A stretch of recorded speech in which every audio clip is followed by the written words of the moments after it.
vais discuter.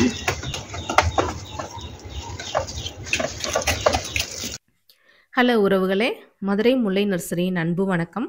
இன்னைக்கு நம்ம வெத்தலை செடி இயற்கையான முறையில் மண்கலவை எப்படி கொடுத்து பெரிய பெரிய இலைகளாக வர வைக்கிறது அப்படிங்கிறத பற்றி நம்ம வீடியோவில் பார்க்க போகிறோம். நம்ம வீடியோக்குள்ளே போகிறதுக்கு முன்னாடி மதுரை முல்லை நர்சரி சப்ஸ்கிரைப் பண்ணிவிட்டு பக்கத்தில் இருக்க பெல் பட்டனையும் ப்ரெஸ் பண்ணி வச்சுக்கோங்க. அப்போ தான் நான் போடுற வீடியோ உடனுக்குடனே நோட்டிஃபிகேஷனில் காமிக்கும். இந்த மாதிரி டிப்ஸ் எல்லாம் பார்த்து பயன்பெறலாங்க. வெத்தலை வந்து நம்ம உடல் ஆரோக்கியத்துக்கு வந்து ரொம்ப ரொம்ப முக்கியமானதுங்க. நம்ம இயற்கை முறையில் வளர்த்து நம்ம அந்த வெத்தலையை சாப்பிடும்போது நிறைய சத்துக்கள் வந்து நம்மளுக்கு கிடைக்கும். இதில் 10 வகையான பெனிஃபிட் வந்து நம்மளுக்கு இருக்குங்க. பல்லு வந்து ரொம்ப ஸ்ட்ராங் ஆகும்.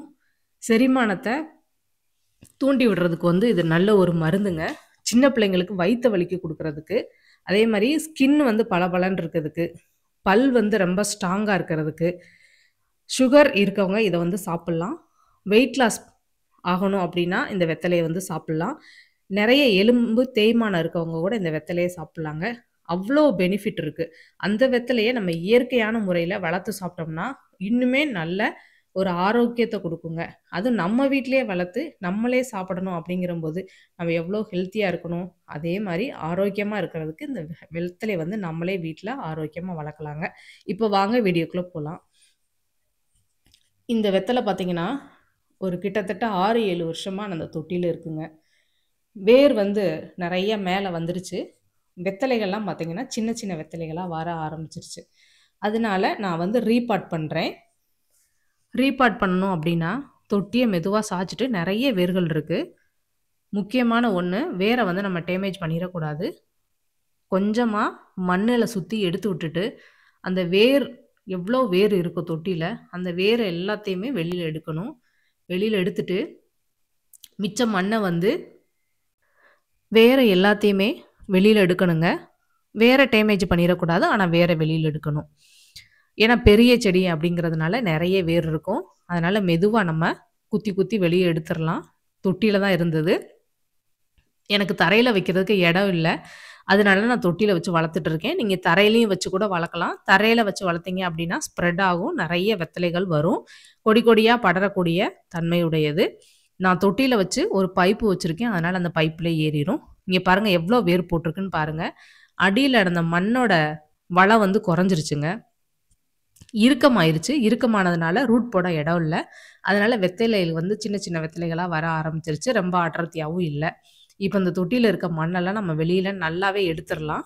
ஒரு மண்ணு கூட இருக்காதுங்க. ஒரு மண் இல்லாமல் வெளியில் நான் எல்லா மண்ணையும் வெளியில் எடுத்துடுறேன். வெளியில் எடுத்துட்டு அதுக்கப்புறமா நம்ம புது மண் போட்டு பிளான்ட்டை வந்து ஊண்டலாம். அதுக்கு முன்னாடி முக்கியமான விஷயங்க, தொட்டியில் வந்து ஹோல் இருக்கான்னு செக் பண்ணிக்கோங்க. ஏன்னா அந்த ஹோல் இருந்தால் தான் தண்ணி வந்து வெளியில் ஆகி வெத்தலை வேர்கள் வந்து அழுகாது. சிலர் வந்து வந்தீங்கன்னா ஹோல் இல்லாமையே தொட்டியில் ஊண்டிடுவாங்க. தண்ணி ஊற்றி ஊற்றி தண்ணி போய் அடியில் இஞ்சி அந்த வேர் வந்து அழுக ஆரம்பிச்சிடும். ஏன்னா நிறைய தண்ணிகள் இருந்தால் அழுக ஆரம்பிச்சிடும். அதனால் ஹோலை வந்து நல்லா எடுத்து விட்டுக்கோங்க. இப்போ இதுக்கான மண் கலவை பார்த்தீங்கன்னா 2 தட்டு செம்மண் எடுத்திருக்கேன், 1 தட்டு கொக்கோபீட் எடுத்திருக்கேன், 1 தட்டு தொழு உரம், 1 வெர்மி காம்போஸ்ட் ஆர்கானிக் காம்போஸ்ட் வந்து நான் எடுத்திருக்கேன். இது பெரிய தொட்டி அப்படிங்கிறதுனால நான் 2 தட்டு செம்மண் எடுத்திருக்கேன். நீங்கள் சின்ன தொட்டியாக இருந்தது அப்படின்னா 1 தட்டு செம்மண்ணும் 1/2 தட்டு கொக்கோபீட்டு 1/2 தட்டு அப்படின்னு சொல்லிட்டு கணக்கில் வச்சுக்கோங்க. இப்போ வந்து செம்மண்ணை போட்டுடலாம். போட்டுட்டு அதுக்கப்புறமா நம்ம கொக்கோபீட் வச்சுருக்கோம் இல்லையா, அந்த 1 தட்டு கொக்கோபீட்டையும் நம்ம அந்த மண்ணு கூடயே சேர்த்துடலாம். இப்போ அந்த கொக்கோபீட்டையும் நான் சேர்த்துட்டேன். அதுக்கப்புறம் தொழு உரம், அந்த தொழு உரம் வச்சுருக்கோம் இல்லையா, நல்ல மக்கின தொழு உரம் போடணுங்க. காஞ்ச சாணமாக இருக்கணும், மக்க வச்சு தூள் பண்ணி போடுற சாணமாக இருக்கணும். நீங்கள் பச்சை சாணியை போட்டுறாதீங்க. நல்லா புழு வச்சு புழு வந்து வெத்தலை வெட்ட ஆரம்பிச்சிடும். அதனால் நீங்கள் போட வேண்டாம். இது வந்து நம்ம மூலிகையில் தயார் பண்ணுற உரம். இந்த உரம் வந்து ரொம்ப நல்லா க்ரோத் கொடுக்கறதுக்காக நல்லா யூஸ் ஆகுது.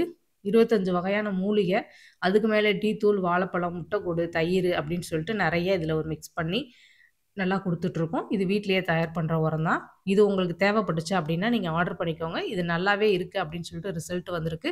நிறைய பேர் மூட கணக்கில் வாங்கிட்டு போகிறாங்க. ஏன்னா மண்புழு உரம் வந்து வெறும் மண்புழு மட்டும்தான் இருக்கும். இதில் வந்து எல்லா வகையான பழத்தோல், வாழை, முட்டைக்கூடு இதெல்லாம் போட்டுரும்போது எல்லா ஊட்டச்சத்துமே இதில் கிடச்சிருது. அதனால் இந்த உரத்தை வேணுன்றவங்க நீங்கள் வாட்ஸ்அப்பில் ஆர்டர் பண்ணி நீங்கள் வாங்கிக்கலாம். இப்போ இந்த 4யுமே நல்லா மிக்ஸ் பண்ணிக்கோங்க. நல்ல மண் கலவை வந்து நல்லா கலந்துரணுங்க. வெத்தலைக்கு வந்து மண் கலவை ரொம்ப ரொம்ப முக்கியம். வெறும் செம்மண்ல மட்டும் வச்சீங்கன்னா, வேர் வந்து போடாதுங்க சீக்கிரம் ரூட் போடாம. அப்படியே ஸ்டக் ஆகி நின்றும். சில சமயத்தில வந்து வேர் அழுகல் கூட வந்து வெத்தலை வந்து செத்து போயிரும். அதனால மண் கலவை வந்து ரொம்ப ரொம்ப முக்கியம். மண் கலவையில வந்து ரொம்ப கலந்துக்கோங்க. இப்ப பாதி அளவுக்கு மண் போட்டா போதுங்க. ஏன்னா நெறைய வேர் இருக்கிறதுனால, நான் பாதி மண்ணு போட்டிருக்கேன். ஏன்னா வேர் எடுக்கும்போது பார்த்தீங்கன்னா, நெறைய வேர்கள் இருந்தது. அந்த வேர்கள் வந்து உள்ள போற அளவுக்கு நான் ஊண்டணும். இங்க பாருங்க எவ்வளோ வேர் இருக்குன்னு பாருங்க. அப்படியே தூக்கி கால்வாசி நம்ம மண்ணு போட்டிருக்கோம். அதுக்கு மேல நம்ம வெத்தலைய தூக்கி ஊண்டிறலாம். வெத்தலைய வந்து வேர் தெரியாம மூடணுங்க. நம்ம மிச்ச மண்ணு இருக்கு இல்லையா? கொக்கோ பீட்டு, தொழு உரம்லாம் மிச்சம் வச்சிருக்கோம். அத மூடுறதுக்காக எல்லாத்தையும் மிக்ஸ் பண்ணி, நம்ம கீழ உரம் போட்டோம் இல்லையா? அதே மாரியே நம்ம வேரையும் சேர்த்து அந்த மண்ணால மூடிறலாம். நம்ம வெத்தலைக்கு மூடணும் அப்படின்னா தான் தண்ணி ஊத்தும்போது வேர்கள் வந்து வெளியில வராம இருக்கும். அதனால நீங்க கால்வாசி மண்ணு போட்டே செடிய வைங்க. அதுக்கு மேல மண்ணு போட்டு ஊண்டுங்க. இப்ப பிளான்ட்ட வந்து நல்லா ஊண்டிட்டு, மிச்ச மண்களெல்லாம் எடுத்து சைடுல அந்த வேர் தெரியாத மாரி போட்டு நல்லா மூடி விட்டுருங்க. மூடுனா மட்டும் பத்தாதுங்க. நல்லா இறுக்கி விட்டுருங்க. இறுக்கமா இருக்க மாரி இறுக்கி விட்டுறணும். அப்பதான் வேர்கள் வந்து வெளிய தெரியாதுங்க. அதனால நல்லா இறுக்கிட்டு, அதுக்கப்புறமா நம்ம பிளான்ட்டுக்கு வந்து தண்ணி குடுக்கலாம். இப்போ வந்து நல்லாவே மண்ண போட்டு மூடியாச்சு. சுத்தி மண் எடுத்து விட்டுருங்க. மண்ண நல்லா அமுக்கி அமுக்கி போடுங்க. இந்த பார்த்தீங்களா? வேர் எந்த பக்கம் தெரியாமையும் நம்ம ஃபுல்லா ஃபில் பண்ணணும். வேர்லாம் ஒண்ணு கூட தெரியக்கூடாதுங்க. அவ்வளோ தூரத்துக்கு நீங்க மண்ண மூடிருங்க. இங்க பாருங்க, தொட்டியில எவ்வளோ மண்ணு போட்டிருக்கேன்னு பாருங்க. எல்லாம் தொட்டியில சுத்தி சுத்தி மண்ணு போடலாம். போட்டு நல்லா அமுக்கி விட்டுருங்க.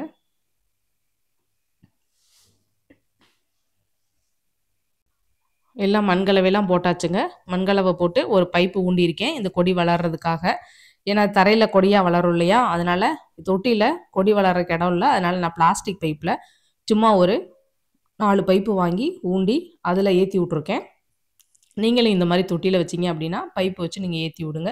பைப்பு வந்து ரொம்ப நாளைக்கு ஸ்ட்ராங்கா இருக்கும். குச்சி வச்சீங்க அப்படின்னா, கொஞ்ச நாளையில உடைஞ்சு போயிரும் இத்து. அதனால நான் பைப் வச்சீங்கன்னா, எத்தன வருஷம்னாலும் ஸ்ட்ராங்கா இருக்கும். உடைஞ்சு போகாது, இத்து போகாதுங்க. இப்ப செடி ஊண்டிட்டு தண்ணியும் ஊத்திரலாம்.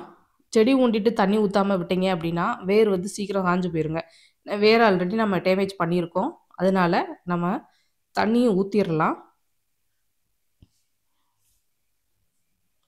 தண்ணி ஊத்தியாச்சுங்க. ஏன்னா சிலர் தண்ணி ஊத்தவா? வேண்டாமா? அப்படின்னும் கமெண்ட்ல கேட்குறீங்க. அதனால செடி ஊடுனீங்கன்னா, கண்டிப்பா எந்த செடியா இருந்தாலும் தண்ணி ஊத்தியே ஆகணும். ஏன்னா வேர வந்து நம்ம டேமேஜ் பண்ணியிருக்கோம் இல்லையா? அதனால நம்ம தண்ணி ஊத்துறோம் அப்படின்னா தான், உடனே அது வந்து ஃப்ரெஷ் ஆயி வேர் போட ஆரம்பிக்கும். நீங்க இன்னைக்கு ஊண்டிட்டு நாளைக்கு ஊத்துனீங்க அப்படின்னா, வேர் வந்து காய்றதுக்கு வாய்ப்பு இருக்குங்க. அதனால வேர்லயும் ஊத்திட்டு இலைகள்லயுமே தெளிச்சு விட்டுருங்க. இலைகள் வந்து ஃப்ரெஷ்ஷாவே இருக்கும். அதனால எப்ப தண்ணி ஊத்துனாலும் சரி, நீங்க இலைகளையும் சேர்த்தே தெளிச்சிருங்க. இந்த வீடியோ பிடிச்சிருந்துச்சுன்னா ஒரு லைக் பண்ணுங்க. உங்க ஃப்ரெண்ட்ஸுக்கும் ஷேர் பண்ணுங்க. சப்ஸ்கிரைப் பண்ணுங்க. தேங்க் யூ ஃபார் வாட்சிங்.